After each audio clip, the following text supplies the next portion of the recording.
this lecture we will explain you very important. You know that last time we discussed in the lecture 5 we explained you about this formula.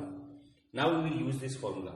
The question is what about this gamma 1 upon 2? This is the question. So here we will solve this problem. You know that we have this formula. So in this formula we will do something.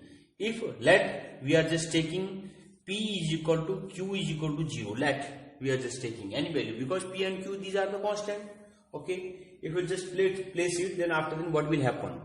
Then this value, it will be 0 to pi by 2, and this is sine 0 theta and cos 0 theta d theta is equal to gamma. This is P is equal to 0, so this is 1 upon 2.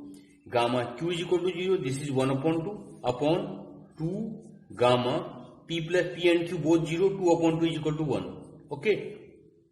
And already we have solved gamma 1 is equal to 1.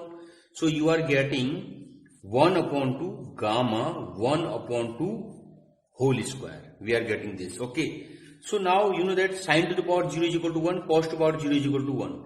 So you have to solve this one. So you are getting 0 to pi by 2. This is sine to the power 0 is equal to 1, cos to the power 0 is equal to 1. So this is d theta. If we will solve this one, then you are getting theta 0 to pi by 2. If we will solve this one, then you are getting pi by 2.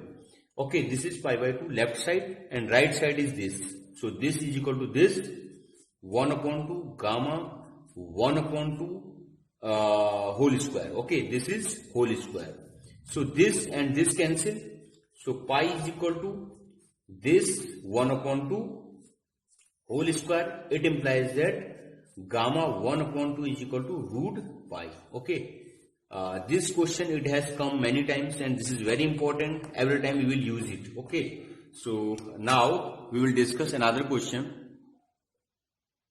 Now this question, it has also come many times. How to solve such type of problems?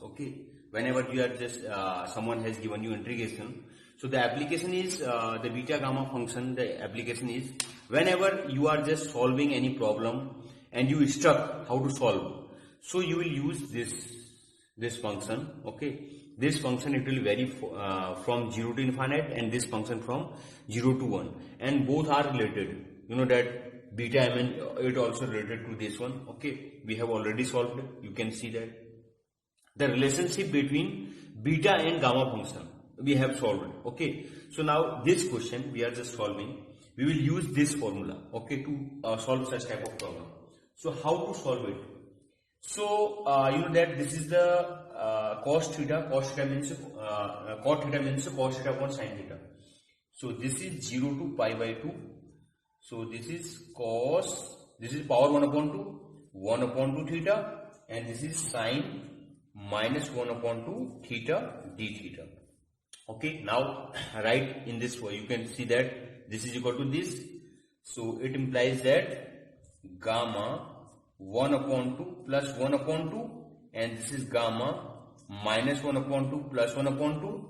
In place of P, we are using 1 upon 2. In place of Q, we are using minus 1 upon 2. Upon 2 gamma 1 upon 2 minus 1 upon 2 plus 2 upon 2. Solve it. Then you are getting 2 plus 1 is equal to 3.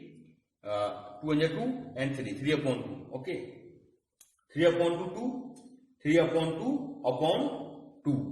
So you will get 3 upon 2 upon 2 is equal to, this is 3 upon 4.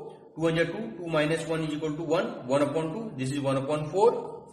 And this 2, both cancel. 2 upon 2 is equal to 1. Gamma 1 is equal to 1. So you are getting 1 upon 2, 3 upon 4, and this is 1 upon 4. So how to solve? Now just leave it. Everything cannot be solved, but this is the final answer. So now we will next lecture we will just solve many different problems. Thank you so much.